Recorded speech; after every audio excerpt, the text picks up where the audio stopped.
Hello guys, welcome back again to my YouTube channel, जहां मैं आप लोगों की हेल्प करती हूँ कैसे आप गवर्नमेंट जॉब के एग्जाम्स को क्रैक करोगे और साथ ही आपको न्यू एग्जाम अपडेट्स के बारे में बताती हूँ। सो आज की वीडियो मेरी जो है आपने स्क्रीन पे देख लिया होगा, मॉक टेस्ट है हमारा DSSB का, जिसमें आप अगर आप जूनियर क्लर्क का एग्ज़ाम देना चाहते हो, SI का एग्ज़ाम देना है आपको, या आपको कोई भी PGT PRT कोई भी एग्ज़ाम आपको देना है, तो आपके लिए ये मॉक टेस्ट बहुत हेल्पफुल रहेगा। ठीक है, एज मेरे कुछ स्टूडेंट्स की डिमांड आई थी कि हमें मॉक टेस्ट पेपर चाहिए, तो उसी के रिगार्डिंग ये वीडियो बनाई गई है। आप देखिए, ये पहला मॉक टेस्ट लगाया मैंने, ऐसे धीरे धीरे वीकली एक मॉक टेस्ट आपके लिए लगेगा। So please stay tune and stay keep watching. So ये पहला क्वेश्चन है, जैसे Indian shuttler PV Sindhu secured silver medal in the women's singles of BWS Swiss Open Super 300. She lost to which badminton player? तो PV Sindhu का नाम सबको पता ही है, ठीक है, तो इसका आंसर रहेगा कैरोलिना मैरिन का। ठीक है, अब नेक्स्ट क्वेश्चन देखते हैं। मैंने आपको प्रीवियस वीडियो में बताया था कि हमारे एग्जाम्स में बुक्स भी आएंगी कि कौन सी बुक किसने लिखी है, तो यहाँ पे बुक्स का क्वेश्चन आपके सामने है। द इकोनॉमिक हिस्ट्री ये किसने लिखी है, तो ये लिखी है RC दत्ता ने। इस वीडियो के एंड में और इस PDF के एंड में आपको इस सबके सॉल्यूशंस भी मिलेंगे, आप वहां से चेक कर सकते हो। आप इसको डाउनलोड करोगे, डाउनलोड लिंक आपको मेरे डिस्क्रिप्शन में मिल जाएगा। जब आप डाउनलोड कर लेंगे तो आपको आंसर भी उसके साथ में आपके डाउनलोड हो जाएंगे, तो आप देख लेना। नेक्स्ट क्वेश्चन है, जैसे दिल्ली सल्तनत रूलर किसने सिल्वर कॉइन टंका और कॉपर कॉइन जीतल इन दोनों को बनाया था, इंट्रोड्यूस किया था? ठीक है, तो इसका आंसर है शमशादुन इल्तुतमिश ने। ठीक है, अभी रिसेंटली देखो एक करंट अफेयर का क्वेश्चन आ गया, फोर्थ क्वेश्चन देखो, जैसे कि आत्मनिर्भर भारत का जो बजट था, जो इकोनॉमिक पैकेज जो मोदी जी ने बताया था, वो कितना था? तो 20 लाख करोड़ था। ये तो बहुत आसान क्वेश्चन है, ऐसे क्वेश्चन आएंगे हमारे पेपर में। Which bone is the largest bone of human body? कौन सी बोन जो है सबसे लार्जेस्ट बड़ी बोन मानी जाती है? इसका आंसर है फीमर। फीमर बोलते हैं इसको, थाई बोन भी कहते हैं। अगर हमारे थाई पे चोट वगैरह लग जाए तो हमें इतना इफेक्ट नहीं पड़ेगा, क्योंकि वहाँ बहुत स्ट्रॉन्ग एरिया माना जाता है उसको। Which Indian newspaper is the first available on internet? Internet पे पहला कौन सा न्यूज़पेपर इंडियन है जो अवेलेबल रहा है? ये है द हिंदू। द हिंदू उन बच्चों के लिए ज़्यादा हेल्पफुल रहता है जो IAS की तैयारी करना चाहते हैं। अगर आप IAS पढ़ रहे हैं तो आपके लिए ये पेपर बहुत ज़्यादा हेल्पफुल है। ठीक है, नेक्स्ट क्वेश्चन है BOD। BOD की फुल फॉर्म क्या है? फुल फॉर्म वाले क्वेश्चंस भी आएंगे। तो ये है बायोलॉजिकल ऑक्सीजन डिमांड, जिसकी बीच में अभी काफ़ी ज़्यादा किल्लत पड़ गई थी हमारे ऑक्सीजन की इंडिया में। सो ये उससे रिलेटेड क्वेश्चन है। अब देखो, national anthem was adopted by constitute assembly, कौन से ईयर में हमारे कॉन्स्टिट्यूशन ने इसको अडॉप्ट किया था? तो इसका आंसर है 1950। अब इसके पीछे एक छोटी सी कहानी है। कुछ बच्चे कंफ्यूज होते हैं कि नेशनल एंथम और नेशनल सॉन्ग में क्या डिफरेंस है, पता ही नहीं होगा राष्ट्रीय गान और राष्ट्रीय गीत किसको कहते हैं, तो इसलिए इसमें कंफ्यूज नहीं होना है। नेशनल एंथम हमारा जन गण मन है, और इनको लिखा है इस, और राष्ट्रीय गान को लिखा है रविंद्रनाथ टैगोर ने। एक्चुअल में उन्होंने 1911 में ही इसको लिख दिया था, बट ये अप्रूव नहीं हुआ क्योंकि हमारा देश आजाद नहीं था। तो 1950 में जब हमारा कॉन्स्टिट्यूशन बना तो इसको इंट्रोड्यूस किया गया और इसको अडॉप्ट किया गया कि अब जो है हमारा इंडिया हमारा एक अलग देश है, तो हमें ये अपना एक नेशनल एंथम रखना है। ठीक है, ये 1950 में अडॉप्ट कर दिया गया था, और ये इनिशियली जो था ये बंगाली लैंग्वेज में था। ये इसकी छोटी सी स्टोरी है, बंगाली लैंग्वेज में था, बाद में ये हिंदी इंग्लिश अलग लैंग्वेजेस में इसको अडॉप्ट किया गया। ऐसे ही ये धुरंधर वाटरफॉल ये कहाँ पर है? ये है आपका नर्मदा रिवर पर। ठीक है, कुछ सिंपल क्वेश्चन आएंगे, डायरेक्ट क्वेश्चन आएंगे। टेटनस डिजीज किस ह्यूमन बॉडी के किस एरिया को, किस ऑर्गन को अफेक्ट करती है? तो नॉर्मल जैसे हमें चोट लग जाती है, चाहे लोहे से लगे, चाहे हम अगर छोटी मोटी भी चोट लगती है हमें, तो हम टेटनस का इंजेक्शन लगवाते हैं।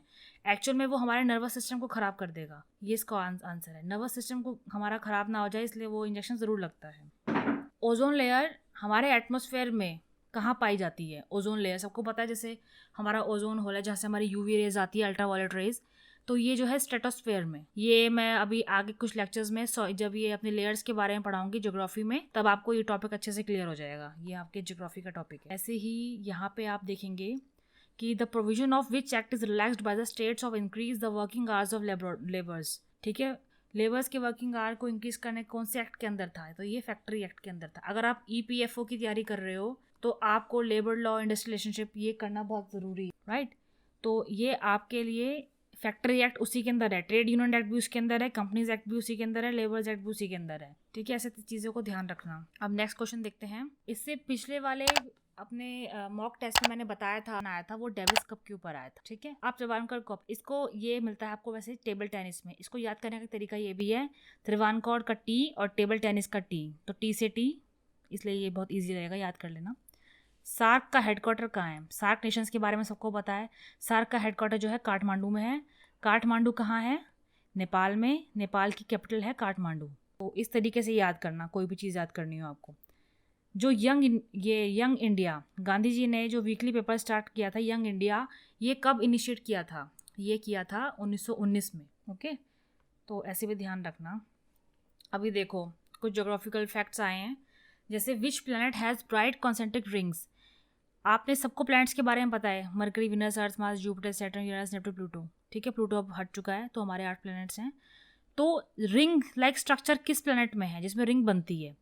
तो जी रिंग बनती है आपके सैटर्न में।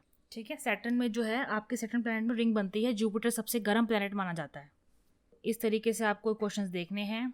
जैसे अभी एक क्वेश्चन ये है, what is the maximum age of a girl child for opening an account in Sukanya Samriddhi योजना।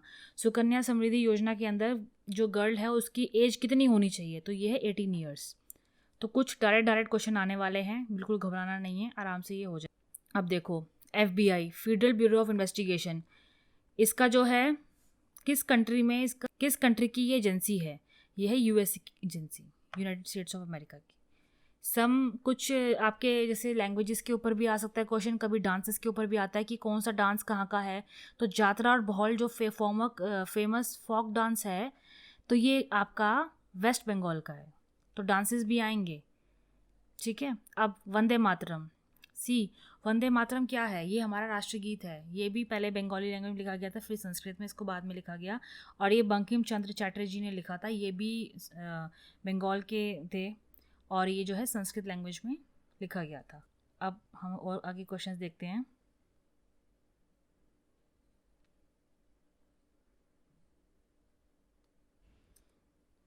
यहाँ पे आप देख सकते हैं कि धीरे धीरे ऐसे आपको क्वेश्चंस करने हैं। बहुत डायरेक्ट क्वेश्चन है, कोई टेंशन वाली बात नहीं है, सीधे सीधे क्वेश्चन आएंगे और बहुत स्कोरिंग सब्जेक्ट होता है।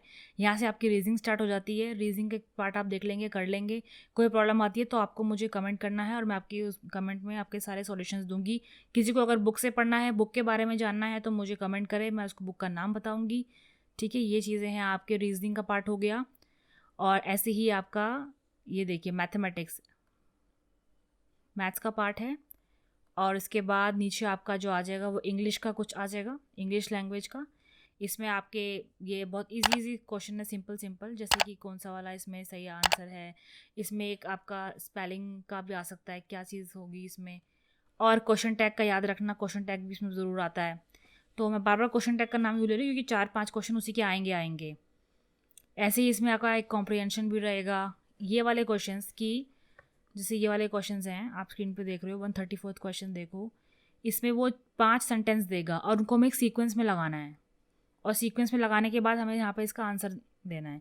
तो ये क्वेश्चंस में ये बहुत टाइम कंज्यूमिंग होते हैं, कई लोगों को चीज़ें पकड़ में नहीं आती है, लेकिन ये ईजी भी उतने ही होते हैं जितने टफ दिख रहे हैं।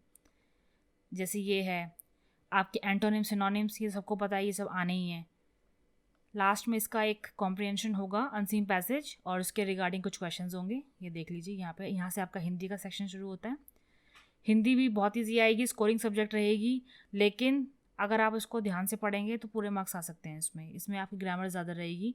ये आप स्क्रीन पे देख रहे हो। इसमें कुछ शुद्ध वाक्य करना, आपके संज्ञा, कारक, क्रिया, विशेषज्ञ, ये सब चीज़ें इसमें आएंगी। और एक ऐसे ही इसमें अनसीन पैसेज आएगा, जिसे हम अपठित गद्यांश कहते हैं। तो उससे रिगार्डिंग है नीचे 5 क्वेश्चंस आएंगे। कई बार ये क्वेश्चंस बहुत इजी होते हैं, कई बार ये मॉडरेट लेवल के होते हैं, तो टेंशन नहीं लेनी है। और लास्ट में मैंने यहाँ पे ये आंसर की लगा रखी है। अगर आपको कुछ भी प्रॉब्लम आती है किसी क्वेश्चन को सॉल्व करने में, तो आप मुझे कमेंट कर सकते हैं, मैं आपकी हेल्प करूँगी और आपको सारी चीज़ें समझा दूँगी उसमें। और ऐसे धीरे धीरे वीक में एक मॉक टेस्ट मंडे के दिन या फिर सैटरडे के दिन मेरे चैनल पे अपलोड होगा। अगर आप ऐसे ही मॉक टेस्ट चाहिए अपने एग्ज़ाम्स को क्रैक करने के लिए, तो आपको मेरा चैनल सब्सक्राइब कर देना चाहिए, और अपने फ्रेंड्स को भी बताइए जो लोग गवर्नमेंट जॉब की तैयारी कर रहे हैं। So this is me, Tanvi Dhyani, signing off for today.